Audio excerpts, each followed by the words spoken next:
Hello, this is Monty with Monty's Black Politics.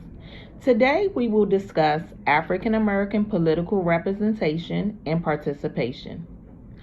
According to History.com, during the Reconstruction period, there were about 2,000 African Americans that held public office from the local level up to the U.S. Senate. During 1867 to 1877, Congress granted African American men the status and rights of citizenship. This included the right to vote. A total of 265 African American delegates were elected, and about 100 of them were born into slavery.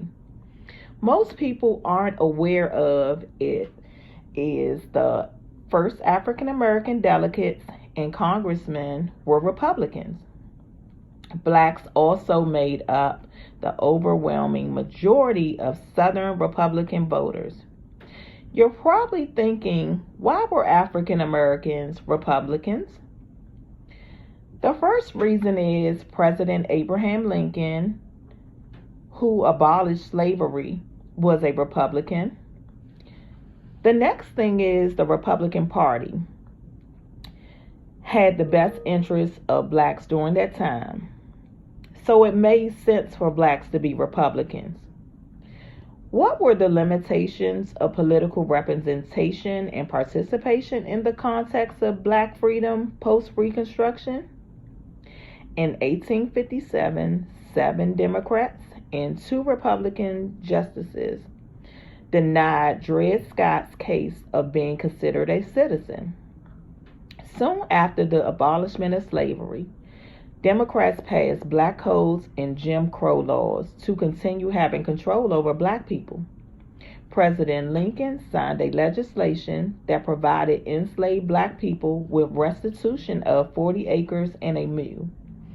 Unfortunately, in 1866, when President Lincoln was assassinated and Andrew Johnson became president, he rescinded the order. Andrew Johnson was also a Democrat. Democrats continued to pass laws that were discriminatory against black people into the 1930s.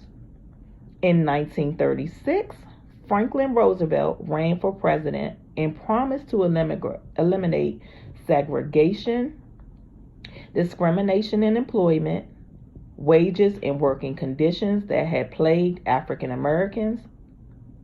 Although he had good intentions, most of his promises were not fulfilled. Since then, most political candidates' promises to black people are not fulfilled, and most black voters remain Democrat. In 2019, we have several black mayors and council members in major cities. There are 45 members in Congress. So the question is, are there still limitations of political representation and participation as related to black freedom? I say yes. Why? Until we resolve racist white men and police officers from killing unarmed black people, until we implement policies that change the culture of police departments, which include new training programs that educate on racism, retraining of all present police officers, and real judicial consequences for police brutality and unjustified arrest, African Americans will continue to have limited freedom. Today's guest is Lisa and Tony. How's everyone doing? We're good. Yeah, we're great. So, my first question is, do you feel that the Democratic Party has African Americans' best interests? Lisa? Or would you like Tony to answer first? I'd like Tony to go Okay. first. I think you should go first. Ladies first. Okay. I think that in compared to the Republican Party, they have a better interest. Not the best, but better. Okay.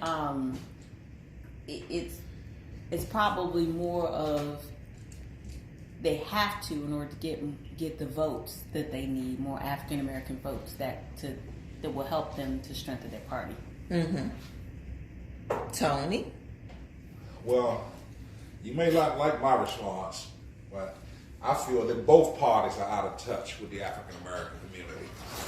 I don't think that they really know what the needs are of the African American community. I think now this is just a political bombshell, if you would, and I think this is about personal gain. I don't think that they're in touch with anything that's going on in the African American community in today's time.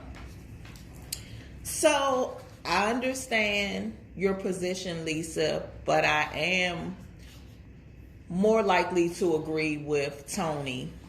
And my reasoning is, as I mentioned earlier, we have a lot of black mayors, council members in the major cities, and in office at this time, 45 members in Congress.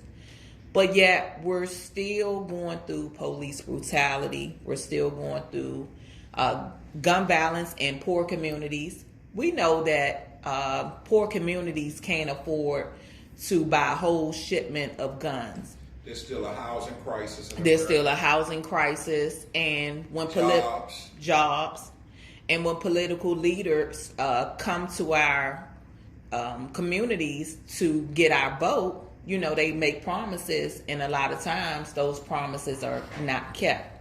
So that brings me to my next question. But also a lot of the social programs that these politicians, you know, try to push during their campaigns, they never come into existence. You know, a lot of people, especially baby boomers and the generation behind that, this, you know, my age group, a lot of us need to be retooled, you know, because we're living in a world of technological advancement. You know, now you're hearing everything talking about STEM, you know, science, math, and technology.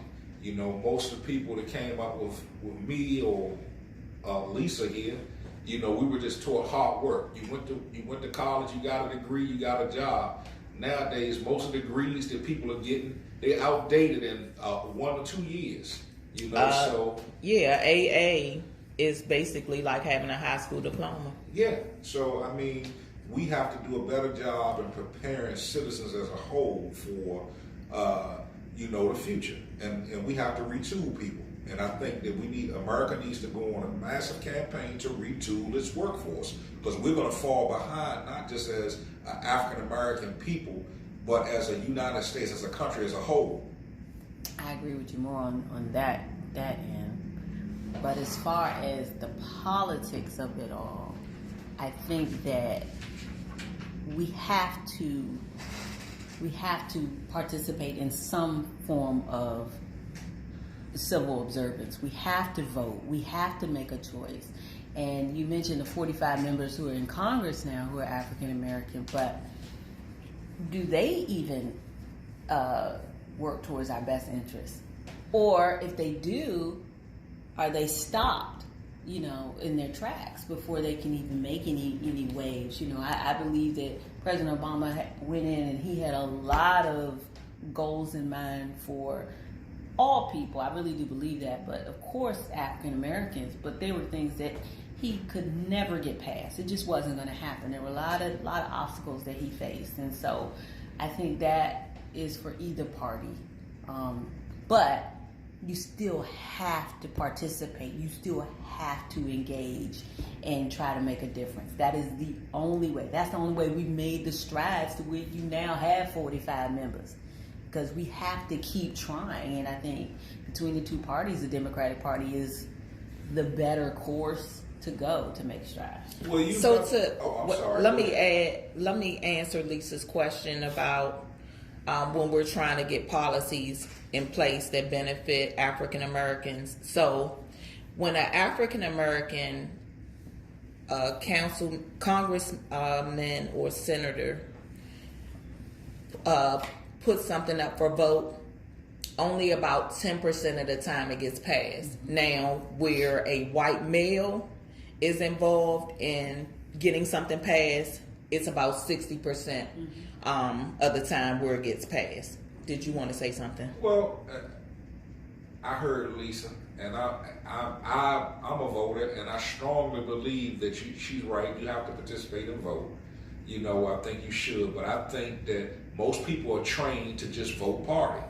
I think a lot of people are asleep on the issues and they don't care about the issues. They just vote. Oh, I'm a Democrat, so I'm going to vote Democrat. Don't know what the candidates stand for or anything. And I think that people just need to take them more time to start thinking about what are the true issues and really start looking at candidates that fit the picture of the issues that need to be addressed. So it really starts before you look at the candidates, because there's so many people who live in neighborhoods who don't know what the issues are in their own community. And until they recognize what's going on, not just in their household, but the community in which they live, then they can start to look at those candidates. But people are not, our society, well, and they don't try to be aware, and they don't try to engage with their neighbors. I can say now, I still know the neighbors that I grew up with in my community in D.C., but now that I live out in Maryland, I only know maybe 3 or 4 neighbors on my street. Where when you were here, you knew the whole I knew everybody. Well, when you started off, so basically what we're saying is not only is voter registration, it's education and participation. Once again, that's voter registration, voter education, and voter participation to understand the issues. So, Tony, that brings me to my next question.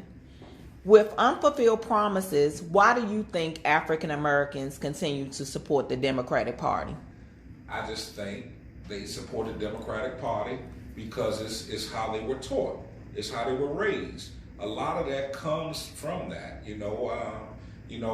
My parent was a Democrat. My grandparents were Democrats, so I was raised a Democrat. So regardless of what, I'm going to be loyal to the party that I was taught and trained to be a part of. And I think a lot of that plays a part of it.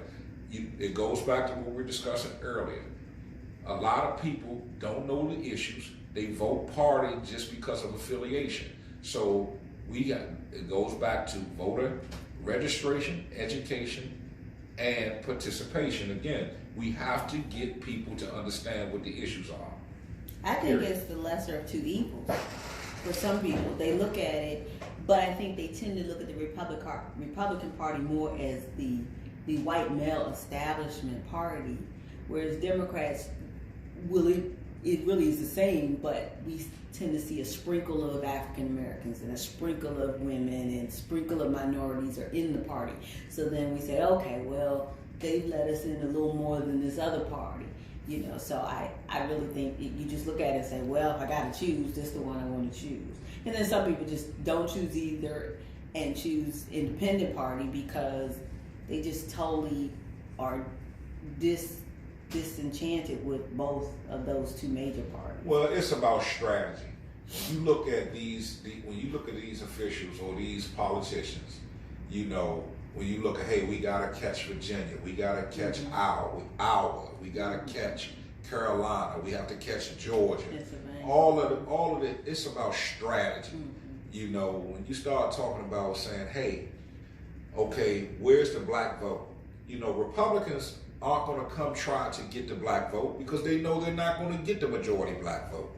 Democrats are going to always go for the black vote because they know the majority of African Americans vote Democratic.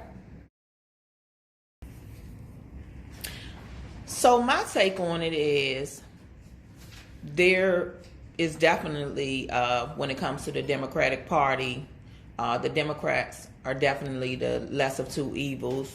And I want to believe, like when President Roosevelt started all those promises in 1930s that he was not able to fulfill, that Democrats have good intentions. Now, when it comes to African American Democrats, we see it's only 10% of their I don't want to say suggestions, but bills get passed. But when it comes to Democrats that are white, they can push these bills passed. They can really get them passed, especially during times when the House and the Congress were all Democrat, those could have been passed, but our issues are not always placed at the top. So I feel like don't just come into our communities to get our vote. Really back what you say by fulfilling those promises and not saying, oh, we'll do it the next time. So with us not being able to rely on the Republican Party to get our issues addressed or resolved, and with Democrats, yeah, they're having good intentions, but they are not able to fulfill the promises that they've made when they are running for office. Would you say that it would be a better idea for people of color to come together? Because I'm thinking, although African Americans have different issues going on in their community, that some of their issues are related to other people of color's issues. Would you say that people of color should start their own party, which would assure our issues are addressed? No, I don't believe in separation, period. I don't believe in that separation, because you go start your own party, you're promoting segregation. I don't believe in and it's going to end up like, I guess, the independent party. Well, you don't need, you don't, my answer to that, period, absolutely not. You don't want to do anything that's going to promote separatism. That's what we're dealing with right now. Make America great again. Hell, when was America great again? This is crazy. Basically what they're saying is make America white again. Absolutely. Let's be honest. Lisa? If we try to start our own party realistically, nothing's going to get passed. You think it doesn't get passed now, it'll be even less. Let's be honest. From an African American perspective, have you ever been in an African American household, hell, and tried to decide on what we're gonna eat for dinner? You see how that argument goes. You're saying, or try to plan a picnic. So you're saying Can you imagine that? We wouldn't even be able to all agree. We wouldn't be able to get past ourselves. Definitely not. Not at all. And we have a mentality, unfortunately, where we've been conditioned from even slavery times, where it's almost like Animal Farm. People are like going for themselves, what benefits themselves, and I'm not going to tell you what helped me because I want to get it all. So, unfortunately, we still deal with some of that. Now, for me, I know that every ethnicity has their own issues, but I think people of color have more in common when it comes to fairness and treatment as an American that white people don't have, and there's a white privilege that people of color don't have. But I agree with you both that if we were to start our own party, it would just be more separatism and divide the country and even more. And I agree with you, Lisa, that nothing would get passed. So that brings me to my last question.